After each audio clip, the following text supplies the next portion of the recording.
सभी को मेरा नमस्कार। मेरा नाम नवीन शर्मा है और मेरी विधानसभा सिकंदराबाद है और पूरी विधानसभा की तरफ से मैं यहाँ बैठे सभी अपने अतिथियों को प्रणाम करता हूँ, चरण स्पर्श करता हूँ कि आप उसको महसूस करें।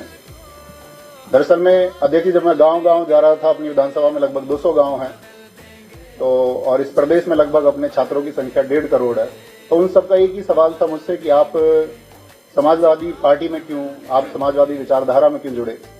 तो उसका एक बहुत थोड़े से समय में उत्तर देना चाहूंगा कि मैं एक शिक्षक हूं और मैं निर्माण की परिभाषा जानता हूं, एक विध्वंस की परिभाषा मुझे नहीं आती है।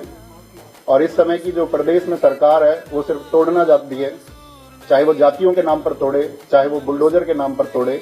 लेकिन हमारे अखिलेश यादव जी ने चाहे एक्सप्रेसवे के नाम पर हो, चाहे डिजिटल एजुकेशन लैपटॉप के नाम पर हो, हमेशा एक जोड़ने का काम किया है। तो एक अध्यापक का घर सिर्फ और सिर्फ समाजवादी पार्टी ही हो सकती है। एक शिक्षित व्यक्ति का घर यदि वो नफरत को छोड़ करके उस पैमाने से देखेगा, एक इंसान के नजरिए से देखेगा, तो उस सबको, इस पूरे प्रदेश को अपना घर समाजवादी पार्टी दिखाई देगा।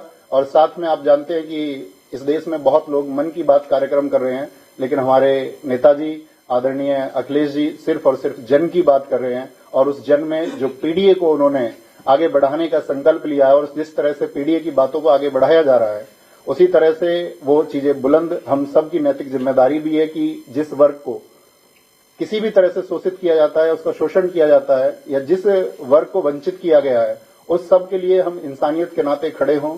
हम बटे ना, कोई हमको बांटने का भी प्रयास करे तो हम बटे ना, और हम कंधे से कंधा मिलाकर के आदरणीय अखिलेश यादव जी को 2027 में बहुत मजबूत बनाएं। और बहुत मजबूत बनाने के लिए हमने एक स्लोगन लिखा था कि यूथ सपा का और बूथ सपा का। हमको सिर्फ ये काम करना होगा इस प्रदेश में कि हमको पीडीए को जोड़ते हुए सभी यूथ को एक दिशा देनी होगी और साथ में सभी बूथ पर भी एक दिशा देनी होगी।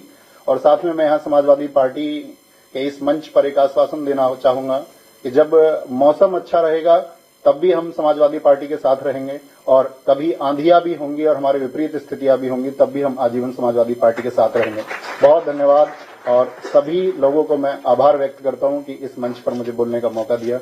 आदरणीय नेताजी को बहुत बहुत धन्यवाद। सभी पार्टी के नेताओं को नमस्कार, धन्यवाद।